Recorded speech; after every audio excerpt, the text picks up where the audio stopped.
अब हम बात करें तीसरी रेशियो, तीसरी टाइप, मतलब हम कह सकते हैं third type of the ratio, that is activity और टर्नओवर रेशियोज।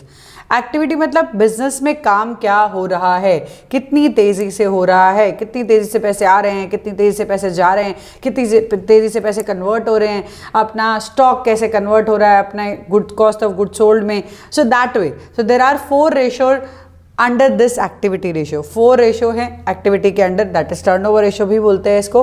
पहला है इन्वेंट्री टर्नओवर। नाम से ही पता लग रहा है इन्वेंट्री का मतलब होता है स्टॉक, कंफ्यूज मत हुआ करो, इन्वेंट्रीज मतलब स्टॉक, ठीक है। तो स्टॉक टर्नओवर रेशियो मतलब आपका स्टॉक कितनी बार टर्न होता है टूवर्ड सेल्स, आपका स्टॉक कितनी बार टर्न होता है toward sales, that is inventory turnover ratio. इसी को हम अभी एक्सप्लेन करने वाले हैं। पहले मैं बाकी की रेशियो भी बता दूं इसके अंदर क्या क्या है। Trade receivable turnover ratio.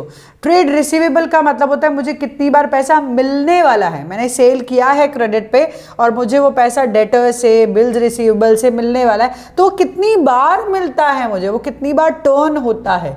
Same way trade payable, मुझे देना है, मैंने क्रेडिट परचेज की है, बिल्स पेएबल हैं, क्रेडिटर्स हैं, उनको पेमेंट देना, तो मैं कितनी बार पेमेंट देती हूँ, टर्नओवर कितनी बार होता है। वर्किंग कैपिटल टर्नओवर, देखो हर बिजनेस के अंदर थोड़ा पैसा ऐसा होता है जो घूमता रहता है, आप सबको ये बात पता है, जो साइकिल में रहता है ना, सर्कुलेशन में रहता है। बेसिकली पैसा डालते हो, फिर मान लो कि अगर आपने परचेज किया है 50,000 का, आपने सेल किया है 1 लाख का, हो सकता है परचेज वाले को अभी पैसा देना पड़ रहा है, सेल वाला बाद में देगा, फिर जब वो देगा तो उसका पैसा आएगा। आप क्या करते हो, घुमाते हो पैसा को। कैसे करते हो, परचेज वाले को आपने पेमेंट लेके दे दी, अभी किसी से लेकर दे दी, जब सेल आया तो उसमें से वापस उसको दे दी, फिर वापस ये राउंड सर्कल घुमाओगे ही घुमाओगे, क्योंकि परचेज सेल तो आपको करनी ही करनी है। तो वर्किंग कैपिटल टर्नओवर रेशियो मतलब ये पैसा घुमाने वाला काम कितनी बार आप करते हो, टर्नओवर कितनी बार होता है, ठीक है। अब हम कर रहे हैं सबसे पहले इन्वेंट्री टर्नओवर रेशियो। यहाँ देखो ये फॉर्मूला क्लियरली रिटन है, यहाँ पे लिखा हुआ है। आपको एक चीज़ और ध्यान रखनी है, नॉर्मली हम बोलते हैं सेल्स। सेल्स मतलब जब भी हम कोई भी चीज़, कोई भी प्रोडक्ट, अपना गुड्स एंड सर्विसेज मार्केट में सेल करते हैं, उसका जो भी अमाउंट हमें आता है, जो भी रिसिप्ट होता है, that is called as sales, ठीक है। यहाँ पे सेल्स को हम क्या बोल रहे हैं, रेवेन्यू फ्रॉम ऑपरेशंस। ध्यान रखना है, revenue from operations is sale. ये तो पूरी बुक में ही ऐसा है, याद रखना पड़ेगा, बार बार सुनोगे तो समझ आ जाएगा। Inventory turnover ratio is cost of revenue from operation, जिसे हम कॉस्ट ऑफ गुड सोल्ड भी बोलते हैं। आप हर बार पढ़ते हो COGS, cost of good sold, है ना। तो cost of good sold upon average inventory. Average inventory opening plus closing divide by 2, average कर लो कि टोटल एवरेज कितना रहता है आपके साल में इन्वेंट्री का। तो average inventory. Cost of good sold क्या है, जो भी आप सेल कर रहे हो उसका कॉस्ट। ये यहाँ पे दिया हुआ है, आपने 11th में भी पढ़ा है, मुझे पक्का याद है, आपने 11th स्टैंडर्ड में भी पढ़ा है। ये आप जो फाइनल अकाउंट पढ़ते थे उसके अंदर कॉस्ट ऑफ गुड सोल्ड का छोटा सा फॉर्मूला आता था, याद होगा नहीं मुझे नहीं पता है, लेकिन एक बात देख लेते हैं वापस। वो होता है opening purchases, sorry opening inventory, जो इन्वेंट्री आपकी पड़ी है वो, प्लस परचेजेस। ये परचेजेस कौन से, net purchase minus purchase return, plus direct expenses, plus direct expenses, जो भी हम डायरेक्टली परचेज पे जो डायरेक्ट लेबर लगता है, डायरेक्ट वाले पार्ट, वो सारे अज्यूम्ड टू बी गिवन। ऐसा नहीं है कि ये गिवन ही होंगे हमेशा, ऐसा नहीं है, पर दिए हो तो आपको ऐड करने हैं। माइनस क्लोजिंग, तो आपको याद होगा opening plus purchases minus closing, याद है, opening plus purchases minus closing, हम हमेशा ऐसे ही याद करते थे। यही वही है, opening inventory plus purchases minus closing. अगर डायरेक्ट एक्सपेंस दिए हैं तो ठीक है, ऐड कर लो, नहीं दिए हैं तो ज़रूरत नहीं है उसकी, ठीक है। इसके लिए मैंने एक छोटा सा क्वेश्चन यहाँ लिया है, just to give an example. Cost of revenue from operation मतलब COGS ऑलरेडी गिवन है 5 lakh. Inventories in the beginning of the year, opening inventory, inventory at the end of the year, closing। हमें निकालना है inventory turnover ratio. चलिए, ये बहुत important है क्योंकि इससे रिलेटेड बहुत सम आते हैं, क्योंकि इसको घुमाना आसान है, बताऊंगी कैसे। चलो, cost of revenue from operation 5 lakh दिया है, इन्वेंट्री बिगिनिंग एंड क्लोजिंग में दिया है 1 लाख। पहले हम काम करते हैं, COGS तो ऑलरेडी गिवन है, COGS is already given 5 lakh. अब हम क्या करते हैं, एवरेज इन्वेंट्री निकाल लेते हैं। एवरेज का फॉर्मूला क्या है, देख लो, average inventories opening that is 1 lakh plus closing that is also 1 lakh divided by 2। 2 lakh divided by 2 कितना होता है? 2 लाख डिवाइडेड बाय 2 कितना होता है? That is 1 lakh. तो आपका एवरेज आ गया 1। बस पुट इनटू द फॉर्मूला, वो फॉर्मूला है हमारा, यहाँ हम फॉर्मूला में पुट कर देते हैं हमारा revenue from operation, cost of revenue from operation, not only revenue from operation, cost of revenue from operation 5 lakh है, 5 लाख डाला, then divided by average inventory किया 1। तो ये कितनी बार टर्नओवर हो गया? 5 टाइम्स। मतलब हमारा स्टॉक 5 बार टर्न होता है। ठीक है, तो that is my answer 5 times. तो इन्वेंट्री टर्नओवर के बहुत सारे क्वेश्चन करेंगे क्योंकि ये बहुत बार घुमाता है। कोई बात नहीं, वो घूमने वाला एक बार करेंगे तो समझ आ जाएगा। अगेन कुछ और सम्स करने हैं भाई इन्वेंट्री टर्नओवर रेशियो पे, कुछ और भी करेंगे क्योंकि ऑब्वियसली इसमें बहुत सारी चीज़ें होती हैं, डर भी लगता है, नहीं लगेगा जब आप प्रैक्टिस करोगे, तो ध्यान रखो। चलो, this is the sum given here.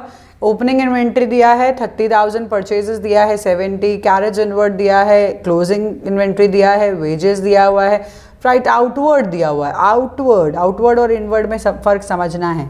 जब हम कोई भी चीज़ परचेज करते हैं और उसके ऊपर जो एक्सपेंस लगते हैं वो होते हैं इनवर्ड्स, वो सारे इनवर्ड रहेंगे। आउटवर्ड, आप किसी को सेल करते हो और कस्टमर को ये सर्विस देते हो, आप सेल के ऊपर एक्सपेंसेस करते हो, तो वो आउटवर्ड्स होते हैं। यहाँ जब हम COGS निकालते हैं, कॉस्ट ऑफ गुड्स सोल्ड निकालते हैं, तब डायरेक्ट एक्सपेंसेस होते हैं। डायरेक्ट का मतलब होता है इनवर्ड वाले, आउटवर्ड वाले नहीं, क्लियरली। चलो पहले इसको सॉल्व करते हैं। COGS निकालना पड़ेगा सबसे पहले, तो cost of goods sold, opening inventory 30,000 plus purchases 70,000 plus all the direct expenses. Direct में क्या है? कैरेज इनवर्ड है, वेजेस है, so that we have to add 3,000 7,000, yes. Then हमें क्लोजिंग इन्वेंट्री को माइनस करना है, दैट इज 10,000। समझ में आया? फ्राइट आउटवर्ड नहीं लेना है, एज आई टोल्ड यू कि सेल्स के ऊपर के एक्सपेंडिचर नहीं लेने हैं, एक्सपेंसेस नहीं लेने हैं, बेसिकली हमें परचेजेस के ऊपर वाले लेने हैं, तो वो इनवर्ड है, इनवर्ड वाले लेने हैं। चलिए, दिस इज 1 लाख, ये 10,000 हो जाता है, 10 कैंसिल, तो ऑब्वियसली COGS इज 1 लाख। हमारा 1 लाख का COGS हो गया। Average inventory, average inventories, opening 30,000, closing 10,000 divided by 2, 40 divide by 2, 40,000 divided by 2, that is 20,000। ठीक है, तो ये मेरा आ गया 20,000। चलिए फॉर्मूला में डाल देते हैं। फॉर्मूला है हमारा cost of good sold upon average inventory, मतलब 1 लाख डिवाइडेड बाय 20,000। इसका आंसर आएगा 1 lakh divided bye 20,000। 1 lakh divided bye 20,000। चलो आंसर कितना आ रहा है? बहुत ईजी है ये तो। ये cut this and this we have 5 times, है ना? बहुत इजी है, 5 टाइम्स आ गया आंसर। चलिए अब नेक्स्ट वाले क्वेश्चन पे आ जाते हैं, वो भी इजी है। ओपनिंग इन्वेंट्री दिया है, क्लोजिंग इन्वेंट्री दिया है, रेवेन्यू फ्रॉम ऑपरेशन मतलब सेल्स दिया है, या कॉस्ट नहीं है, सेल्स दिया है 3 लाख।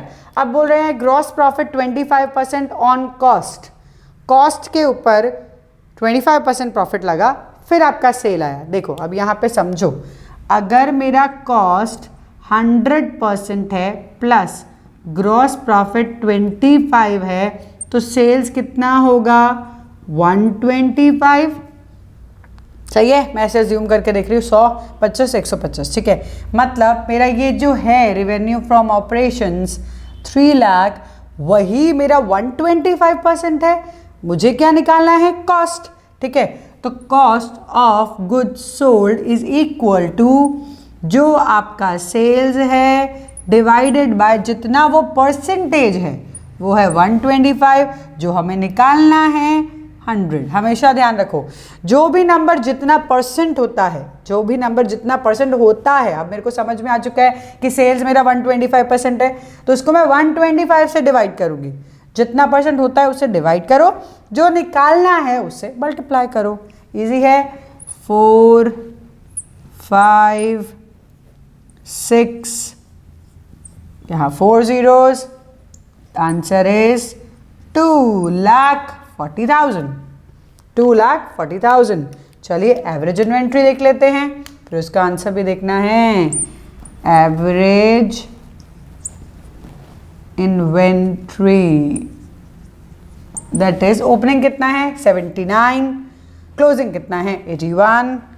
इजी है। 79 प्लस 81 डिवाइडेड बाई 2 दिख रहा है 1,60,000/2।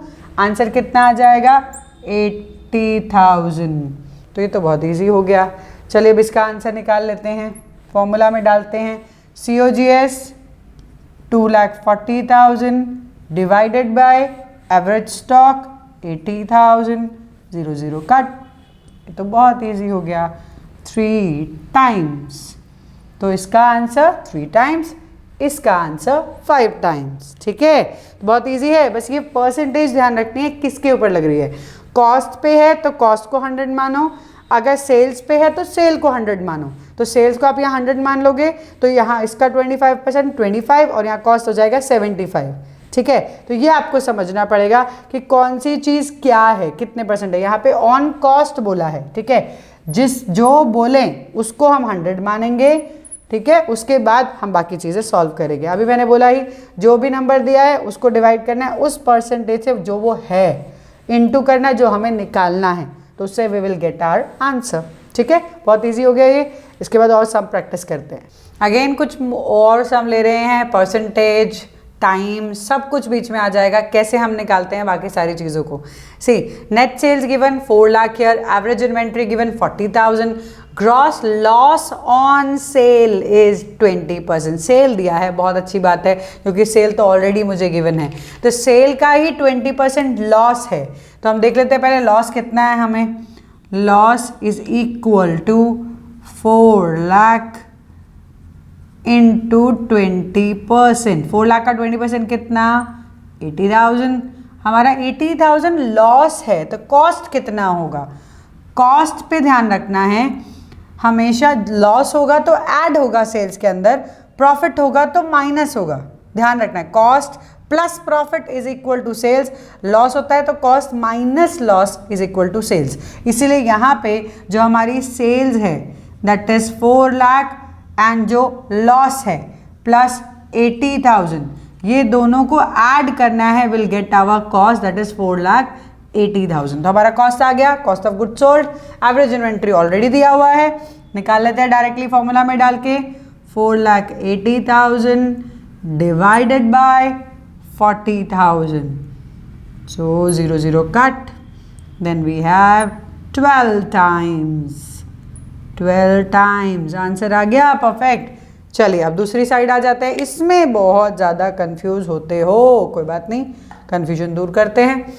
4 lakh is cost of good sold, दिया हुआ ऑलरेडी। इन्वेंट्री टर्नओवर रेशियो दिया हुआ 8। ठीक है, inventory in the beginning is 1.5 time मोर। ये वर्ड बहुत ज़रूरी है, ये आप कंफ्यूज करते हो हमेशा। क्या करते हो 1.5x खत्म, प्लस है मोर than the inventory at the begin eight the and. ठीक है, एंड में जो भी आपकी इन्वेंट्री है उसका 1.5 टाइम मोर है बिगिनिंग में। Calculate opening and closing inventory. चलिए ट्राई करते हैं। पहले हमें एवरेज इन्वेंट्री मिलेगा हमारे फॉर्मूला से। सी कैसे, यहाँ पे आपका inventory turnover ratio is 8, inventory turnover ratio is 8। उसके बाद COGS इज 4 लाख।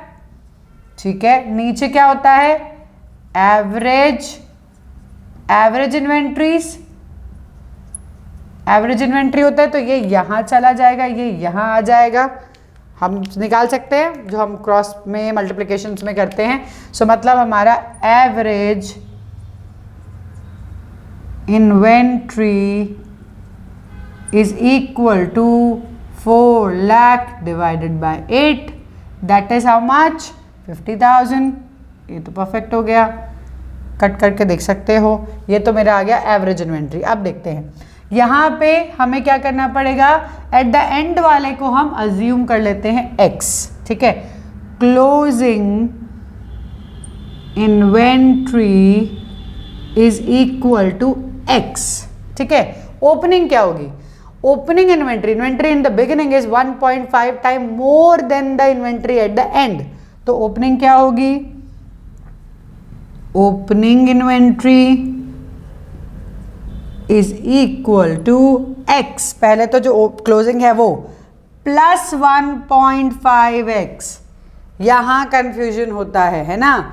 यहां पे आप क्या लिखते हो 1.5x, नहीं, उन्होंने ऐसा नहीं बोला है कि beginning is 1.5 times of closing, times of closing नहीं बोला है, मोर वर्ड बोला है। इसीलिए जो भी क्लोजिंग है उसमें 1.5x हमें ऐड करना है। एवरेज क्या निकलेगा देखते हैं, average inventories is equal to x plus 1.5x divided by 2, 1 तो ये 3.5 डिवाइडेड बाय 2, सही आ रहा है। देन इट इज 1.75x, सही है, चेक कर सकते हो। 3.5x divided by 2, 1.75x। अब 1.75x is equal to what, we have the answer here, already निकाल चुके हो आप आंसर 50,000। उसको हम थोड़ा सा और एक्सटेंड करते हैं। उसमें कितना है हमारा average, 1.75x is equal to 50,000। हमारे पास ऑलरेडी उसका आंसर है, तो हम क्या करेंगे, x is equal to 50,000 divided by 1.75। इसको हम लिख सकते हैं 50,000 डिवाइडेड बाय 175 इंटू 100। ये आप 25 से डिवाइड करोगे तो ये 4 है, ये 7 है, दैट इज 2 लाख। मल्टीप्लाई कर सकते हैं 50 इंटू 4, 2 लाख डिवाइडेड बाय 7। अब इजी है, 7 से आप डिवाइड कर सकते हो। चलो हमारे x का आंसर आ रहा है 2, पहले तो 4 हो रहा है, मतलब 14 आ रहा है, 6 0 हो रहा है, दैट इज 28571। आप एक बार कैलकुलेट करके देख लेना, 28571। ये मेरा आंसर आ रहा है क्लोजिंग का, x का वैल्यू आ रहा है which we have calculated from your, ठीक है। आपको ओपनिंग दिखाना है तो सिंपल है, 28571 पॉइंट में आएगा आंसर, पॉइंट में लेने की जरूरत नहीं है। 5 या 5 से अबव है तो आप एक ऐड कर सकते हो, नहीं है तो उसको वही रहने दो, तो नहीं है इसीलिए मैं इसको यही रहने दे रही हूँ। प्लस 1.5 मल्टीप्लाई करोगे 28571। अब इतना तो कर ही सकते हो आप कैलकुलेशन, है ना। तो आपका ओपनिंग एंड क्लोजिंग हो गया, ठीक है। तो आपको ध्यान रखना है, मोर वर्ड दिया है तो आपको x ऐड करना है, मोर वर्ड नहीं दिया है, ओनली टाइम्स दिया है तो आप डायरेक्टली x और 1.5x लिख सकते हो। करेंगे एक दो सम और करते हैं जहाँ पे और थोड़े से कन्फ्यूजन अगर हैं तो उसको भी दूर करेंगे।